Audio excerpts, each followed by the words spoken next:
মহিলা এসেছিল এখানে, যারা ৬০-৭০ জন মহিলা এমন যাদের থেকে টাকা নেওয়া হয়েছে, তাদেরকে ঘর দেওয়া হচ্ছে না, তাদের থেকে চাকরির জন্য টাকা নেওয়া হয়েছে, চাকরি দেওয়া হচ্ছে না, সেই অভিযোগ নিয়ে ওরা এখানে এসেছিল। কিসের চাকরি?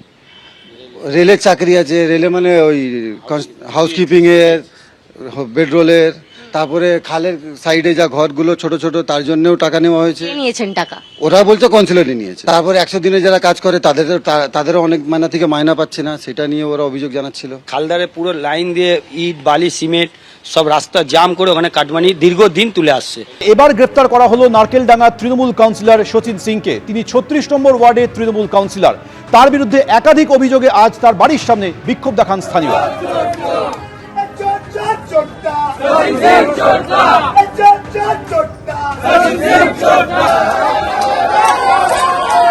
ত্রাণে দুর্নীতির অভিযোগ, গ্রেপ্তার কালনার প্রাক্তন তৃণমূল বিধায়ক। কলার ধরে দেবপ্রসাদ বাগকে থানা থেকে বের করলো পুলিশ। ত্রাণে দুর্নীতির অভিযোগ, গ্রেপ্তার করা হয়েছে কালনার প্রাক্তন তৃণমূল বিধায়ককে। গতকাল রাতে কেন্দ্রীয় বাহিনীকে নিয়ে দেবপ্রসাদ বাগের বাড়িতে যায় পুলিশ। পালানোর চেষ্টা করলে গ্রেপ্তার করা হয় প্রাক্তন তৃণমূল বিধায়ক দেবপ্রসাদ বাগকে। আর এই প্রাক্তন তৃণমূল বিধায়কের যে অট্টালিকা, একেবারে রকেট গতিতে উত্থান হয় দেবপ্রসাদ বাগের। আগেই গ্রেপ্তার করা হয়েছিল প্রাক্তন বিধায়ক ঘনিষ্ঠ ব্লক সভাপতি প্রণব রায়কে। ব্লক সভাপতির পার্টি অফিস থেকে উদ্ধার হয় প্রচুর ত্রাণ সামগ্রী।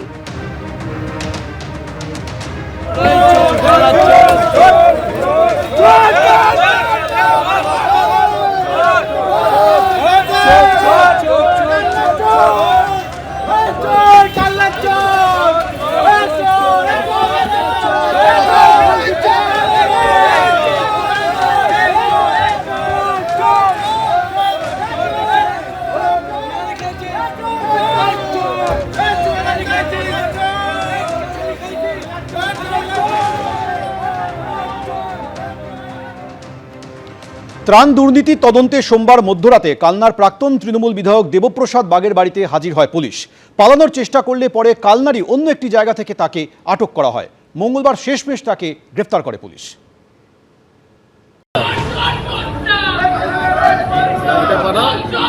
চারদিক থেকে প্রাক্তন তৃণমূল বিধায়কের বাড়ি ঘিরে রেখেছেন স্থানীয়রা। চলছে চোর চোর স্লোগান, আর দুয়ারে অপেক্ষা করছে পুলিশ। সোমবার মধ্যরাতে এমনই চূড়ান্ত নাটকীয় পরিস্থিতি হলো পূর্ব বর্ধমানে কালনায়। শেষমেশ কালনার প্রাক্তন তৃণমূল বিধায়ক দেবপ্রসাদ বাগকে গ্রেফতার করল পুলিশ। ত্রাণ দুর্নীতি তদন্তে ধৃত তৃণমূলের ব্লক সভাপতিকে সঙ্গে নিয়ে কালনার প্রাক্তন তৃণমূল বিধায়ক দেবপ্রসাদ বাগের বাড়িতে হাজির হয় পুলিশ এবং কেন্দ্রীয় বাহিনী। পালানোর চেষ্টা করলে কালনারই অপর একটি জায়গা থেকে পরে প্রাক্তন তৃণমূল বিধায়ককে হাতে নাতে পাকড়াও করে কালনা থানার পুলিশ। এই মুহূর্তে কালনা থানার সামনে কিন্তু পুলিশ রয়েছে, কেন্দ্রীয় বাহিনীও রয়েছে ভিতরে, আর সেখানে প্রাক্তন বিধায়ক সেখানে তাকে বসিয়ে রাখা হয়েছে এবং যে ব্লক সভাপতি রয়েছে তাকেও কিন্তু লকআপে রেখে দেওয়া হয়েছে। বিশাল 3 তলা বাড়ি, প্রতিটি ঘরেই শীতাতপ নিয়ন্ত্রিত। স্নানের জন্য রয়েছে জোড়া ওয়াটার ফিল্টারের ব্যবস্থা। অভিযোগ, বিধায়ক হওয়ার পর মাত্র 5 বছরে বিশাল এই অট্টালিকা তৈরি করেছেন দেবপ্রসাদ বাগ।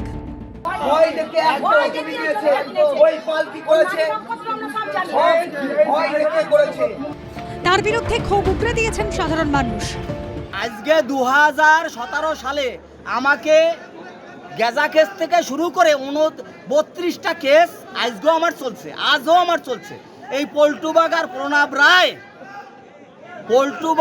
প্রণব রায় এই কাজগুলো করেছে। বলছে এই ওই কেসটা ঢুকিয়ে দেন স্যার।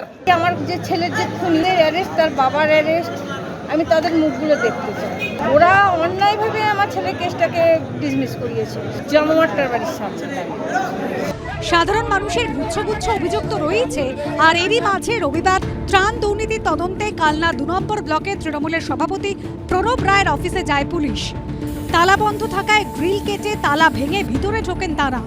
সেখান থেকে প্রচুর সরকারি হুইলচেয়ার, অক্সিজেন সিলিন্ডারের মতো ত্রাণ সামগ্রী উদ্ধার হয়েছে। গ্রেপ্তার করা হয় তৃণমূল নেতা প্রণব রায়কে। পুলিশ সূত্রে খবর, ধৃত তৃণমূল নেতাকে জেরা করে প্রাক্তন তৃণমূল বিধায়ক দেবপ্রসাদ বাগের নাম উঠে আসে। সূত্রের দাবি, ধৃত প্রণব রায় জানান বিপুল এই ত্রাণ সামগ্রী তাকে দিয়েছেন প্রাক্তন তৃণমূল বিধায়ক দেবপ্রসাদ বাগ। প্রাক্তন বিধায়কের বাড়িতেও আরও সরকারি ত্রাণ সামগ্রী মজুত রয়েছে বলে জানা যায়। আর এরপরেই সোমবার মধ্যরাতে ধৃত তৃণমূল নেতাকে সঙ্গে নিয়ে প্রাক্তন তৃণমূল বিধায়কের বাড়িতে যায় পুলিশ। দরজা বন্ধ থাকায় গোটা রাত বাড়ির বাইরে অপেক্ষায় থাকে পুলিশ। পুলিশ সূত্রে খবর, সেই সময় শ্বশুর বাড়িতে ছিলেন দেবপ্রসাদ বাগ। সেখান থেকে হুগলির দিকে পালানোর পথে মাঝ রাস্তাতেই তাকে আটক করে পুলিশ। নিয়ে আসা হয় নাদনঘাট থানায়, আর এরপর তাকে গ্রেফতার করা হয়।